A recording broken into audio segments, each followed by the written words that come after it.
Isso. São os 6 e pouco de aposentadoria, mais os 20 que a minha mulher recebia, que passou para 30, mas ela não recebeu nenhum de 30 porque morreu antes. Uhum.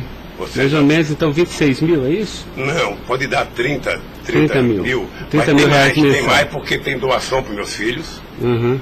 Tá, porque eu não tenho... Não, mas o senhor, pessoalmente, só quero saber isso. Eu poderia chegar a quanto? 50 mil? Tá, 50 mil reais mensais. Eu não sei, eu tô tentando chutar aqui, doutor.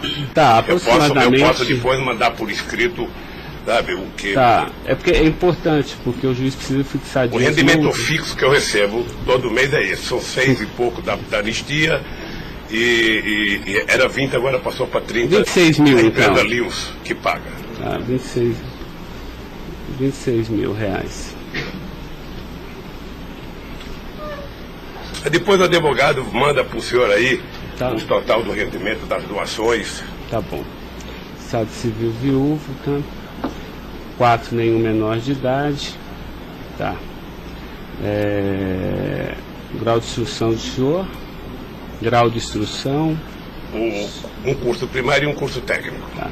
Curso primário e curso técnico.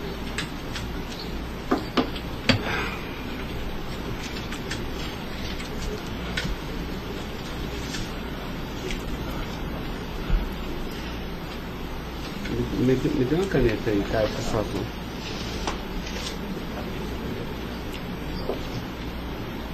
Pode gravar, Caio. Senhor Luiz Inácio, eu vou pedir então ao senhor para responder agora as perguntas no microfone, porque a partir desse momento a audiência vai ser gravada, tá?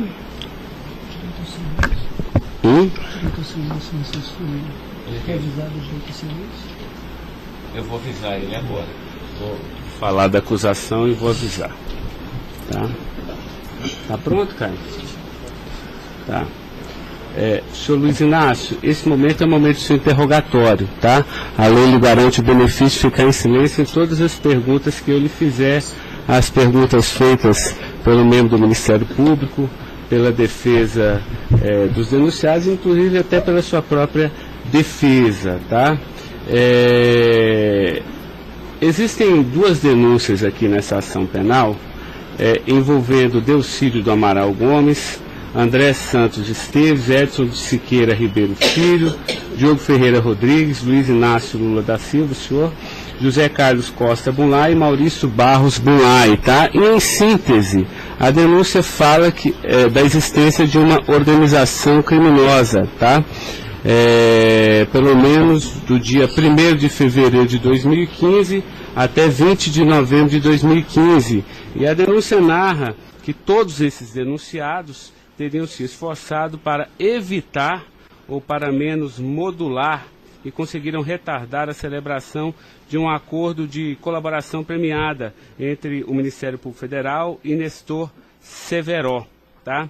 Depois a denúncia narra que um crime de patrocínio infiel, tá? Cometido pelos denunciados também, e de exploração de prestígio, tá? Bom, o senhor tem conhecimento desses fatos, tá? Né? Eu lhe pergunto, esses fatos que são descritos na denúncia são verdadeiros, falsos? Eu queria que o senhor fizesse uma explanação cronológica do que aconteceu envolvendo a sua pessoa. Os dados são falsos. Eu queria aproveitar a oportunidade, doutor Ricardo, para dizer ao senhor que eu faço política desde os 23 anos de idade. Comecei em 1968 pelo movimento sindical. Depois fizemos as greves mais importantes desse país, depois do regime militar. Depois resolvemos que o sindicato já era muito limitado para a luta democrática desse país, resolvemos criar um partido político. Participei da criação do mais importante partido político de esquerda da América Latina, partido que fez a maior política de inclusão social na história desse país, partido que fez a maior política de combate à corrupção na história desse país. Se nós analisarmos o que aconteceu de 2003 até dezembro de 2014, a gente vai perceber que o Ministério Público, a Polícia Federal, a Controladoria Geral da República nunca tiveram, e a Controladoria nunca tiveram tanto apoio e tantas mudanças legislativas para melhorar a eficácia do combate à corrupção como nós fizemos. E há mais ou menos 3 anos, doutor, eu tenho sido vítima de eu diria quase que de um massacre. Ou seja, eu acho que todos aqui têm dimensão do que é um cidadão que foi presidente da República, que foi considerado o mais importante presidente da história desse país, que saiu com 87% de aprovação de bom e ódio, que fez com que o Brasil fosse respeitado no mundo inteiro e virasse protagonista internacional, de repente é pego de surpresa por manchete de jornais, por notícias na televisão, todo dia, todo santo dia, no café da manhã, no almoço e na janta, alguém insinuando, tal empresário vai prestar uma delação e vai acusar o Lula. Tal deputado vai prestar uma delação e vai acusar o Lula. Agora vão prender fulano, agora vão pegar o Lula. Agora vão pegar fulano e vai prender o Lula. Prenderam o Odebrecht, vai delatar o Lula. Prenderam o Aoaete, vai delatar o Lula. Prenderam o Bunlai, vai delatar o Lula. Prenderam o Delcídio, vai delatar o Lula. Prenderam o Papa, vai delatar o Lula. Eu esperando pacientemente. Por isso eu estou muito, muito orgulhoso e prazeroso de estar aqui para poder, na frente de um juiz imparcial, contar a versão desse fato. Primeiro, me ofende profundamente a insinuação de que o PT é uma organização criminosa. Me ofende profundamente, porque é o mais importante partido criado nesse país, criado pelos trabalhadores, dirigido pelos trabalhadores, e que fez nesse país o que ninguém nunca fez. E combater a corrupção não é virtude, é uma obrigação moral e ética. E isso eu aprendi com uma mulher que nasceu e morreu analfabeta. Segundo, esse partido conseguiu fazer com que as instituições fossem fortalecidas. O Ministério Público tinha um apelido de engavetador. No meu governo, pela minha vocação sindical, eu fazia questão de fortalecer a corporação e indicar o representado pela instituição. A Polícia Federal, quantos processos eram engavetados, quantas pastas sumiram nesse país. No meu governo, a Polícia Federal tinha que fiscalizar, tinha que investigar, teve dinheiro para investimento em inteligência e os delegados sabem como é que eles foram valorizados. E eu dizia, só tem um jeito de ninguém ser pego nesse país, é ser honesto, é não fazer nada errado. Pois bem, a Controladoria Geral da República não existia. Era uma peça de ficção quando eu cheguei no governo. Eu coloquei primeiro o ministro Valdir Pires, ex-governador da Bahia, depois eu coloquei um juiz, o nosso amigo Jorge Arge, que quem conhece sabe que não brinca em serviço. E ele sabe que a ordem que ele recebeu é o seguinte, olha, tem que controlar e tem que fazer com que as pessoas saibam que honestidade não é mérito, é obrigação. Pois bem, e agora eu estou nessa... Você sabe o que é levantar todo dia, sabe, achando que a imprensa está na porta de casa porque eu vou ser preso? Ah, porque não sei quem delatou Lula vai ser preso, porque não sei quem delatou Lula vai ser preso. E eu tenho dito, eu duvido, antes, durante e depois, os que estão presos e os que vão ser presos, que tenha um empresário ou um político que tenha coragem de dizer que um dia me deu R$10, ou que tenha coragem de dizer que um dia o Lula pediu 5 centavos para ele. Eu não faço isso porque sou melhor do que os outros, não. Eu faço isso porque quem chegou à presidência da República como eu cheguei, depois de perder 3 eleições, não tinha o direito de errar. Fiquei 8 anos no meu mandato, doutor, 8 anos, sem ir num jantar, sem ir num aniversário, sem ir num casamento, exatamente para não dar pretexto de aparecer aqueles que vão tomar uma champanhe e vêm pedir um favor. E vem tirar fotografia com celular para depois explorar essa fotografia. Eu fico orgulhoso de estar prestando depoimento e chateado por uma ilação feita nesse processo contra mim pelo senador Delcídio. Portanto, eu queria lhe dizer que eu estou aqui para responder toda e qualquer pergunta. Se tem um brasileiro nesse momento que quer a verdade e deseja a verdade nesse país, sou eu. Portanto, estou à inteira disposição para responder tudo e a todos do jeito que vocês perguntarem. Tá, adentrando então na peça acusatória, senhor Luiz Inácio, A denúncia narra aqui 7 fatos. Diz aqui que no dia 8/4/2015, o senhor reuniu-se com o Delcídio Amaral no Instituto Lula, em São Paulo, e o senhor teria exortado a Delcídio a adoção de medidas para a compra do silêncio de Nestor Severo, de forma a que o Nestor, não celebrasse o acordo de colaboração premiada com o Ministério Público Federal. Vamos por fatos, que eu acho que fica mais fácil, a gente faz o encadeamento temporal aqui da denúncia. Esse fato existiu, Delcídio foi lá, pediu para o senhor, o senhor teria pedido a ele para que ele intervisse e pudesse pelo menos ocultar fatos que pudesse relacionar o senhor José Carlos Bunlai, e ele diz mais, diz até que o senhor também teria pedido a ele, porque o senhor também teria envolvimento aqui com negócios escusos na Petrobras. Doutor, só tem um brasileiro que poderia ter medo de um depoimento do Severo, pela relação que tinha com ele, que é o Delcídio. Eu não tinha relação com o Severo.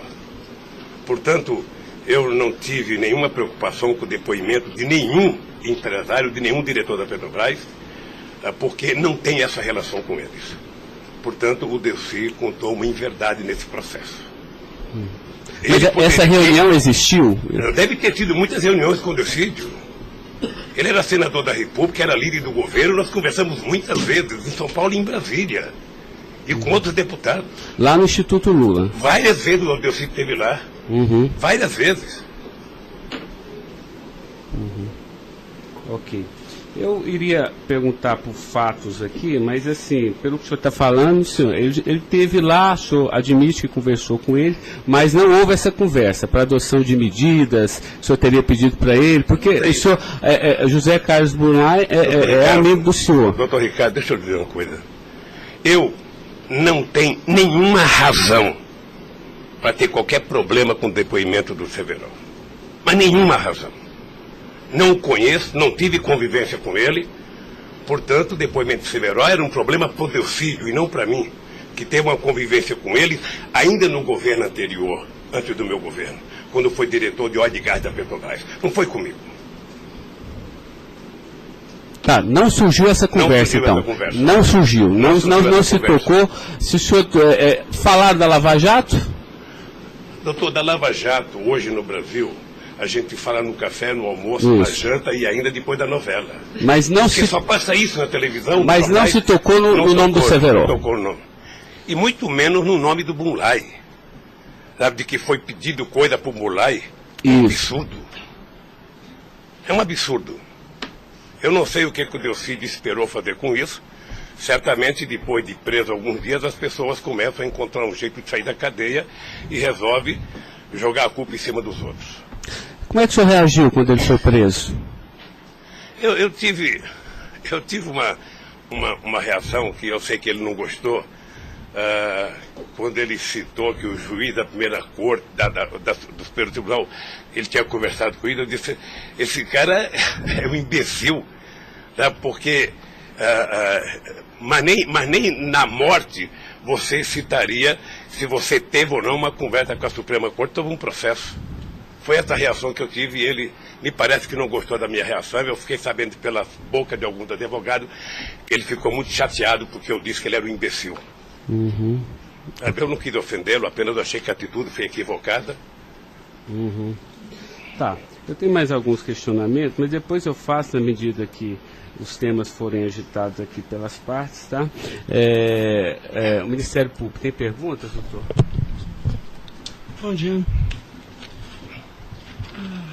Acabei não vendo a sua chegada, mas não revelo. Em nenhuma dessas reuniões o Delcídio comentou sobre o receio que ele teria sobre as delações do Severo? Não, ele não comentou, mas era sabido por todo mundo que acompanha todo esse processo da relação histórica do Delcídio com o Severo. Tem até um livro publicado por uma jornalista da revista Veja que mostra claramente a relação do Delcídio com o Severo. Era muito antiga, sabe? No governo passado, no governo anterior ao meu, porque ele chegou, acho que até a ser ministro interino de Minas e Energia.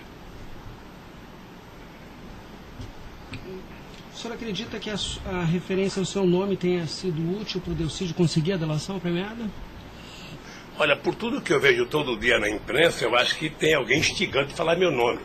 Eu fico sabendo de notícia, não sei se é verdade, nos blogs, nos colunistas, de que todo dia alguém vai para cá depoimento e fala o nome do Lula, cita o nome do Lula, cita o nome do Lula. Eu canso de ouvir isso todo santo dia, sabe? É bem possível que eu vi uma entrevista dele na Globo News que parecia que tinha recebido o prêmio Nobel da delação, a disfarçatez, sabe? Como ele estava se desenvolvendo, eu fui no Roda Viva. Ou seja, depois que fazem a bobagem que fez, se é que fez, ele teria que jogar nas costas de alguém. Primeiro, sabe, a minha relação com o Delcídio era uma relação institucional.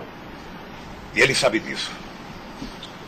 Voltando um pouco, o senhor poderia explicar a sua relação com o Bunlai? Veja, eu conheci o Bunlai na campanha de 2000. O PT governava o estado do Mato Grosso do Sul e eu precisava fazer uma gravação para um programa de televisão da campanha para falar com o setor do agronegócio. E aí o governador do PT disse que tinha um amigo lá e me levou na fazenda dele, me parece que em Miranda. E eu fui nessa fazenda, uma boa fazenda. Até depois eu fui pescar nessa fazenda, fiquei 4 dias no Rio Miranda, não peguei nenhum peixe. Mas gravei um programa, foi um programa de sucesso. Depois eu ganhei as eleições e depois estabeleci uma relação com o Zé Carlos Bunlai. Qual o conhecimento ou participação que o senhor teve na questão do empréstimo do Banco Chain ao PT que teria sido feito com a intermediação do Bunlai? Eu não, já disse isso, eu não tenho nenhum... Fiquei sabendo de que o Bunlai tinha feito um empréstimo pela imprensa. O senhor teve conhecimento de que para quitar esse empréstimo houve a contratação pela Petrobras da empresa Chain Engenharia na questão Fiquei da sabendo também pela imprensa e me parece que numa pergunta que o Ministério Público já me fez. Após esses fatos, houve a saída do Cerveró do posto da diretoria da Petrobras. Há uma informação na denúncia relativa a divisões de indicações por partido de diretorias na Petrobras. A diretoria de abastecimento seria normalmente indicada pelo PP, diretoria de serviços pelo PT, diretoria nacional pelo PMDB. O senhor tem conhecimento disso? Veja, deixa, doutor Ivan, dizer uma coisa que me parece que está virando costumeiro isso no depoimento, que é a falta de compreensão do que significa um governo de coalizão em qualquer parte do mundo. E parece que tem pessoas com dificuldade de compreender isso. Aliás, no depoimento do presidente Fernando Henrique Cardoso, ele foi muito bem ao explicar o que é um governo de coalizão. Quando você ganha uma eleição, no regime presidencialista de coalizão, você tem que montar o governo. Você precisa construir uma maioria no Congresso Nacional para você poder montar o governo. E você não monta a maioria com quem você quer. Porque se você pudesse, você pegaria só suplente que não foi eleito. Mas como o suplente não vota, você tem que fazer um acordo com quem é eleito, com quem tem mandato. E obviamente que você pode fazer um acordo programático, e nesse acordo programático você pode fazer um acordo de participação no governo. Então os partidos que compõem a base do governo participam do governo, indicam ministros, indicam cargos. Todas as pessoas indicadas são pessoas com mais de 30 anos da Petrobras. Eu já disse no depoimento, sabe, que vocês vão ter que ouvir muita gente, o Conselho Fiscal da Petrobras, o Conselho de Administração da Petrobras, sabe, para saber se havia denúncia de corrupção, porque quando nós indicamos as pessoas e quando os partidos indicam, ou seja, se aparecer alguma denúncia de corrupção e aparecer no GSI, essa pessoa não é indicada. Porque qual é o critério?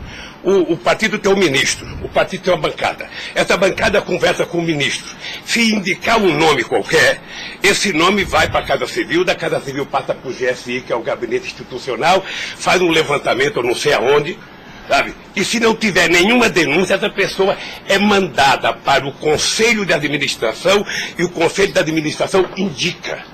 Não é o presidente da República que indica, é o Conselho de Administração. É assim que funciona em qualquer lugar do mundo. Ex-presidente, mas só uma questão relativa a isso. Existe um vídeo no YouTube em que o senhor está inaugurando uma plataforma que o senhor realmente fala que no seu governo a Petrobras se tornou mais transparente e que o senhor participava mais das decisões da Petrobras. É de uma plataforma em Angra dos Reis, isso foi em 2010. Então, deixa, doutor. Aí eu estou lhe perguntando para o senhor explicar. O senhor se lembra desse discurso?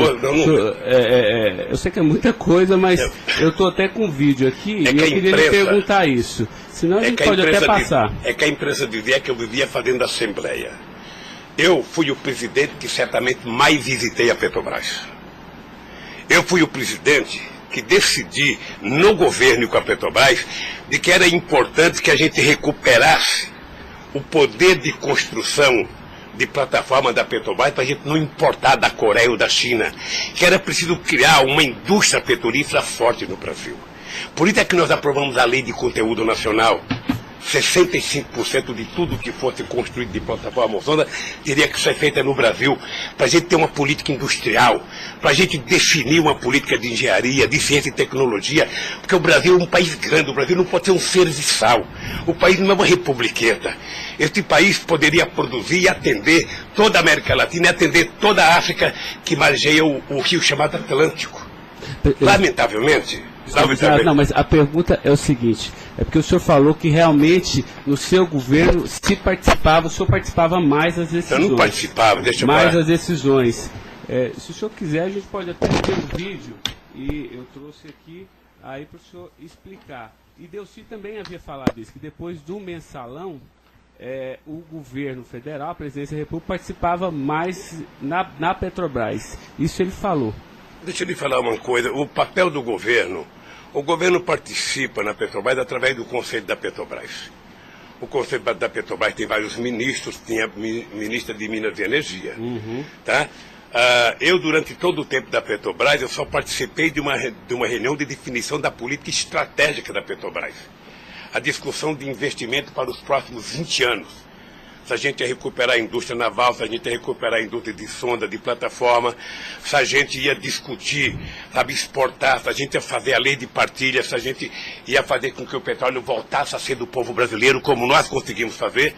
Nessas decisões estratégicas eu participei de uma reunião. Tá, mas de cargo então não. De cargo não. Porque tem o Fernando Soares que fala que o senhor realmente definia também essas questões. Não definia cargo. Quando havia briga no PMDB, ou não.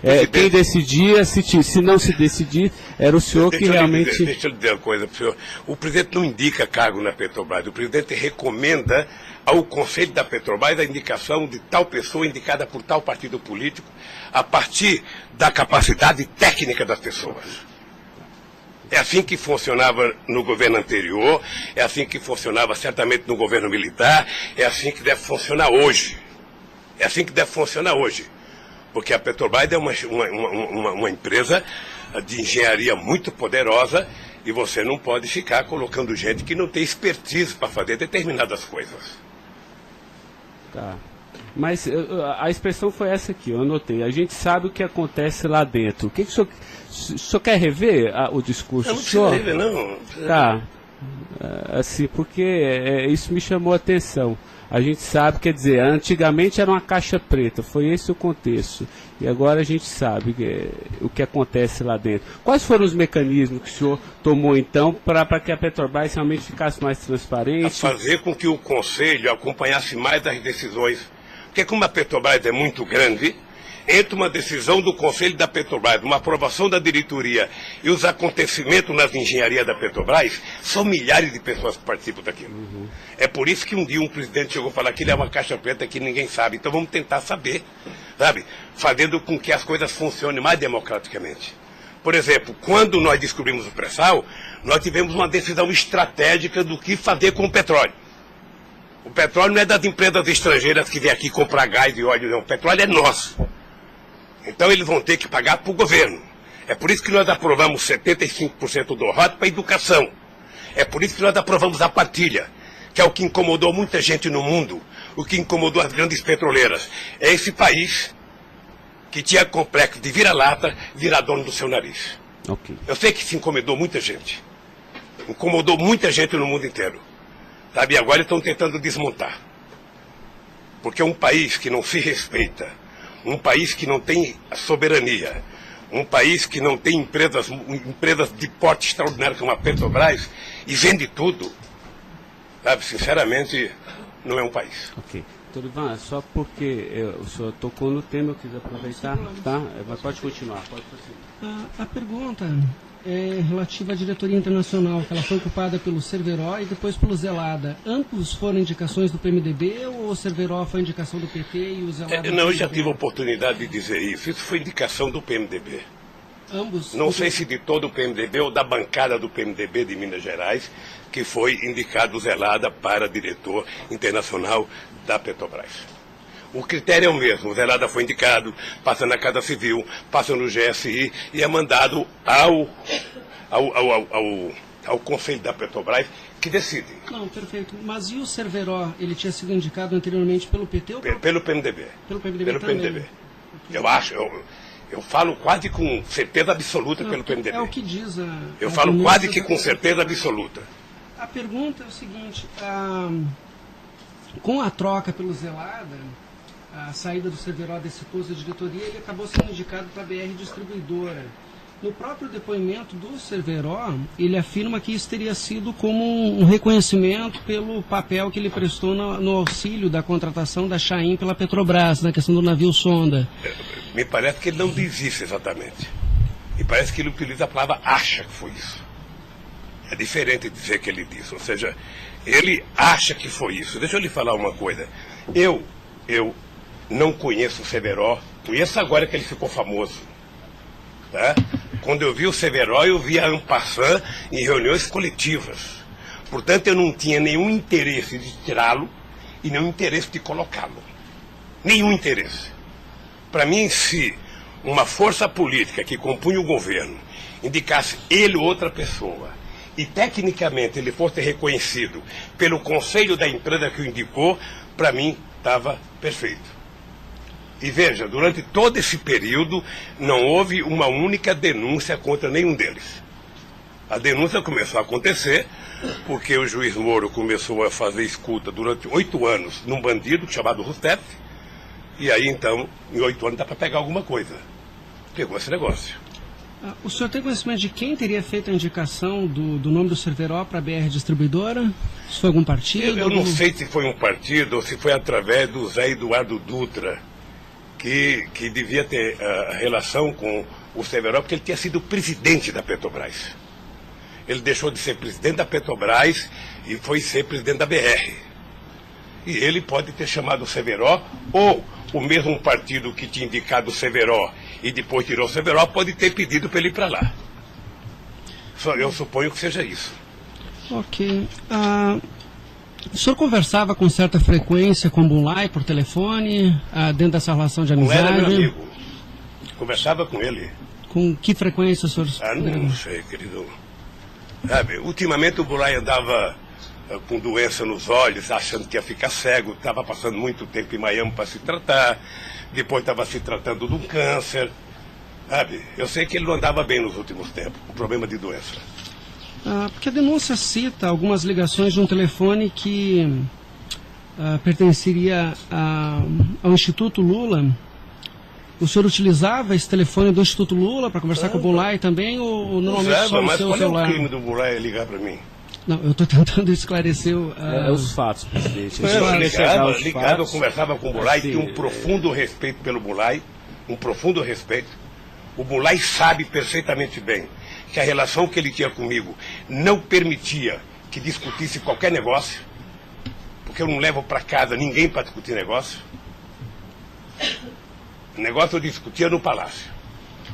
Mas o senhor sabe se ele utilizava o nome do senhor? Porque o Salim Chaim e o Fernando Chaim confirmam que José Carlos Mulay disse que Luiz Inácio Lula da Silva interveio na contratação da Chaim pela Petrobras. Está descrito na peça do Ministério Público. Doutor, se o senhor soubesse quanta gente usa o meu nome em vão, de vez em quando eu fico pensando para as pessoas lerem a Bíblia, para não usar tanto meu nome, João. Tem gente que faz campanha financeira em meu nome, tem gente que é candidato em meu nome, tem gente que faz panfleto dizendo que eu estou apoiando, tem gente que coloca a fotografia minha dizendo que eu estou apoiando ele, sabe? Não tem como fazer isso. Se alguém falou, sabe? Se alguém falou, somente o Zé Carlos Bunlai pode provar isso, ou o Chaí na frente dele. Eu duvido que o Zé Carlos Bunlai, ou algum outro empresário, ou algum outro, desses que já prestaram depoimento, diga que um dia eu chamei ele para conversar sobre tal coisa, sobre qualquer coisa. Sabe por quê, doutor? Porque eu tinha noção de que o único jeito de eu governar esse país dignamente era não permitir qualquer promiscuidade na minha relação com os agentes empresariais ou os agentes políticos. A afirmação seria que o senhor estaria abençoando o negócio da Chaim pela Petrobras. O senhor não... Nem abençoando, nem amaldiçoando, porque eu não sabia. Sem mais perguntas, excelência. A defesa, então, a sua defesa vai ser a última a perguntar. A defesa de Delcídio do Amaral.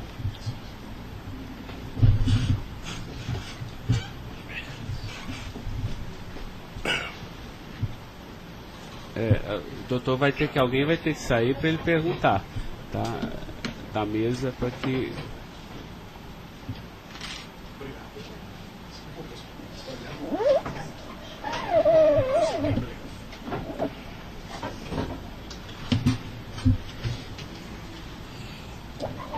Bom dia. Bom dia. O senhor já mencionou que, de sua parte, não haveria nenhum receio na delação de Nestor Cerveró. A indagação que eu faço é se, da parte de Bunlai, seu amigo, se ele lhe confidenciou algum receio da delação do Cerveró. Nunca. Nunca. Nunca. Ele mencionou se conhecia o Cerveró? Quem, o Bunlai? O Bunlai. Não, nunca falou comigo do Cerveró. Nunca? Nunca falou comigo do Cerveró. Nem tampouco o senhor soube se ele... Quem falava comigo do Cerveró era o Delcídio. Que era amigo do Cerveró. Amigo do filho do Cerveró. Perfeito. O senhor tem conhecimento se a delação do Nestor Cerveró foi utilizada como um dos fundamentos para a condenação do senhor Bunlai? Não tenho. Não tem conhecimento. Não tenho. Tá certo. Eram só essas as indagações. Excelência, muito obrigado. Obrigado, senhor vice-presidente. A defesa de André Esteves tem questionamentos? Não tem? A defesa de Edson Siqueira Ribeiro Filho.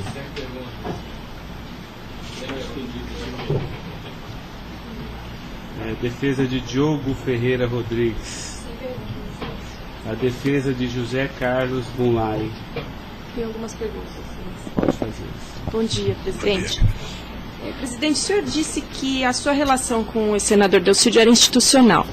Mas o senhor sabe qual era a relação do senador Delcídio com o José Carlos Bunlai? Eles tinham alguma amizade? Eles tinham alguma proximidade? Veja, a impressão que eu tenho era que era muito pequena a relação dos dois. E parece que o José Carlos Bunlai não tinha muita relação com o Delcídio. E com a sua mulher, dona Marisa, qual era a relação do José Carlos Bunlai? Eles tinham amizade? A mesma que comigo. O aniversário da sua ex-mulher? Quando ela fazia aniversário? Ele ia no aniversário da minha mulher. Mas o dia do aniversário dela? Dia 7 de abril. O senhor sabe se ele fez alguma ligação para ela no aniversário dela? A ligação do dia 7, eu já fiquei sabendo da ligação do dia 7. Bem. É o mínimo que eu esperava dele, é que ele ligasse para ela para dar os parabéns. É só isso, obrigada. Tem alguma pergunta? Tá. A defesa de Maurício Bunlai. Sem questionamentos. A defesa de Luiz Inácio Lula da Silva. Sem perguntas, excelência. Tá. Só mais uma questão, senhor Luiz Inácio. A denúncia sempre fala do Instituto Lula. Eu queria que o senhor falasse um pouquinho a finalidade do Instituto Lula. Eu tirei pelo site a missão. Me parece que o senhor desenvolve projetos na África também, né, com finalidade de erradicação da extrema pobreza, da fome, acesso à educação, promoção da igualdade, mas também é um local que o senhor também chama as pessoas para discutir política. Delcídio falou que o senhor o convidou para ir lá quando era líder do governo. Explique para mim o Instituto Lula. Eu não sei se você sabe, a Receita Federal fez uma devassa no Instituto para saber se ele está cumprindo com a sua obrigação institucional. Veja, eu quando deixei a presidência da República, eu falo isso apenas com o objetivo de explicar.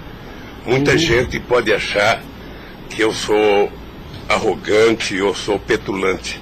O doutor Ivan, no primeiro depoimento, eu disse isso para ele.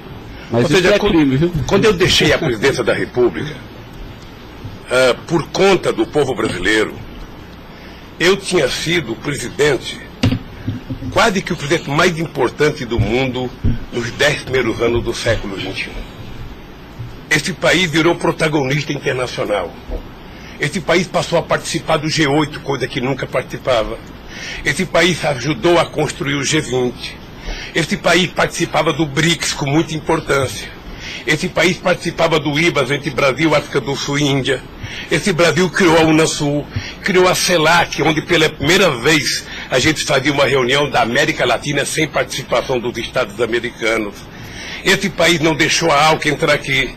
Esse país consultou o Conselho Nacional de Defesa para se contrapor à 4ª Frota Americana, depois que nós conseguimos o pré-sal, que eles reinauguraram a 4ª Frota. Nós criamos o Conselho de Defesa.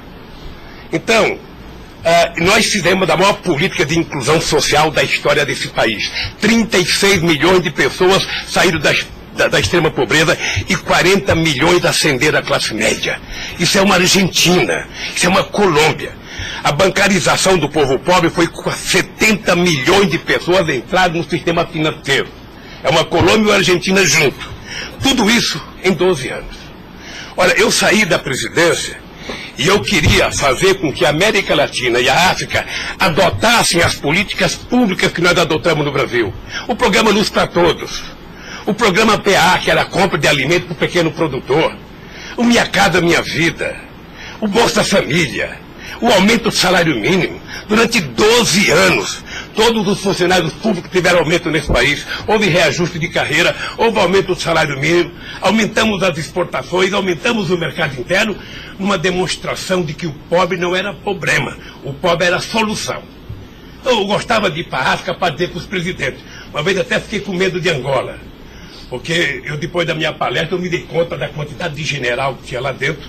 E eu falei o seguinte, é preciso diminuir o dinheiro das Forças Armadas e colocar dinheiro para os pobres.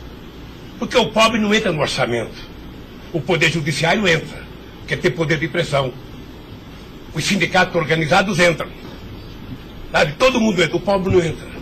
O pobre está lá desgraçado, abandonado, ninguém olha por ele. Agora, coloque ele no orçamento. Deixa ele começar a ir no shopping. Deixa ele começar a comprar carne, comprar iogurte, comprar meia, comprar sapato. Nesse país ficava incomodado porque pobre comprava dentadura com o dinheiro que a gente dava do Bolsa Família. E eu queria ensinar isso, eu queria ensinar as pessoas a compreenderem que o pobre no Brasil e no mundo seria a solução se a gente desse a ele o mínimo necessário. Foi por isso que eu não quis criar uma ONG.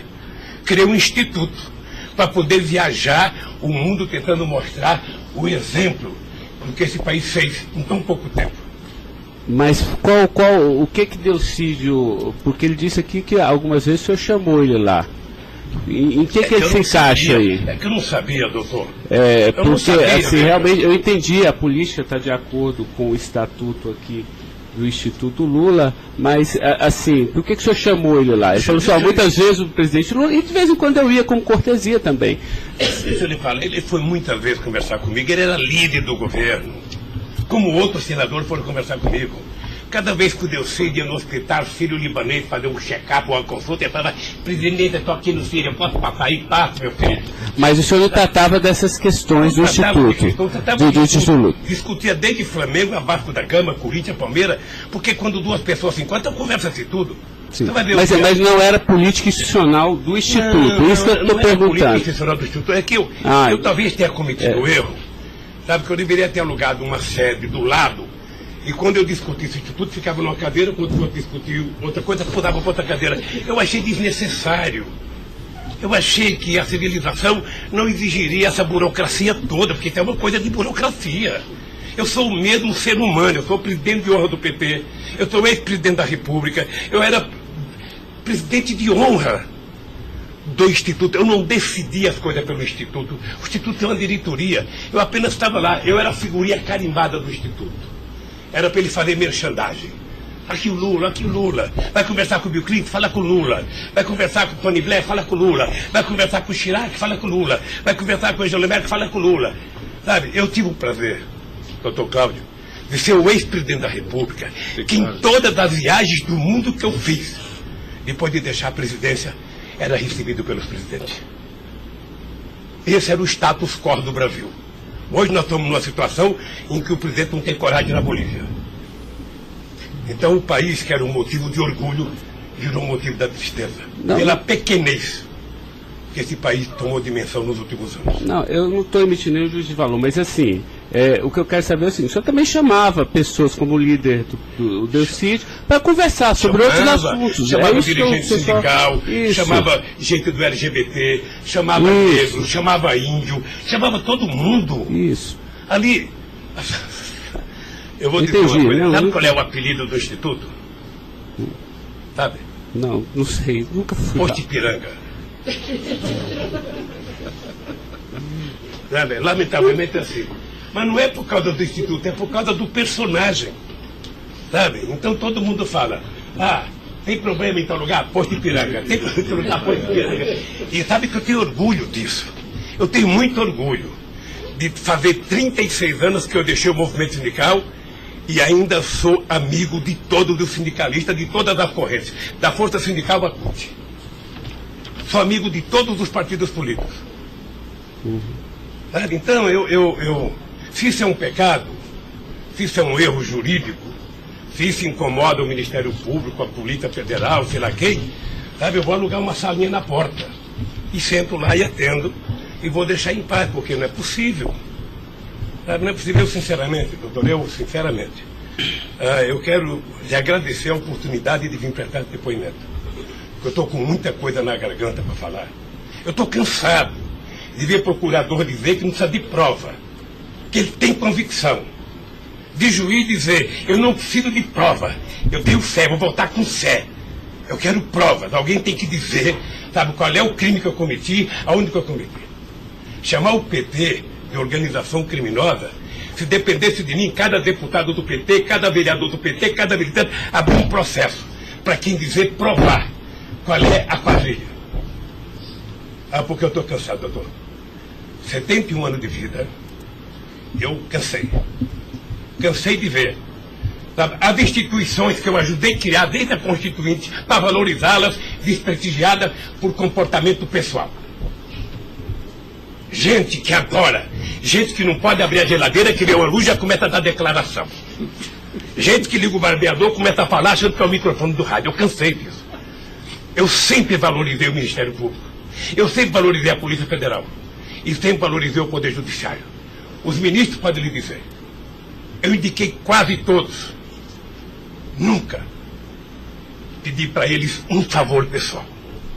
E não peço. Porque a instituição tem que ser forte, não para me ajudar, para garantir a democracia desse país. Lamentavelmente, tem pessoas que não pensam assim. Eu, quando vejo um jovem procurador ir para a televisão falar 1h30 e depois dizer: não me peçam provas, eu tenho convicção, não dá, doutor. Não dá para aceitar isso como uma coisa séria nesse país que está jogando a cada vez mais a oportunidade de se transformar num país grande. Nós quase chegamos a ser a 5ª economia mundial. Quase chegamos. Por mediocridade não chegamos. Então eu lamento profundamente. Eu gostaria que meu depoimento fosse tudo numa semana só. Para mim poder desvendar os mistérios todos. E acabar com essa hipocrisia. Fulano vai prestar depoimento, fulano vai delatar, fulano vai não ter das contas, fulano, e o Lula vai ser citado. Quem sabe está na hora de chamar o dono da Globo, da Record, da Bandeirantes para prestar depoimento para ver se eles me delatam. Porque o que eles dizem que vão me delatar, eu duvido que tenham coragem de me delatar, porque não tem nenhuma prova e nunca conversaram comigo sobre qualquer crime. Doutor, eu aprendi a andar de cabeça erguida.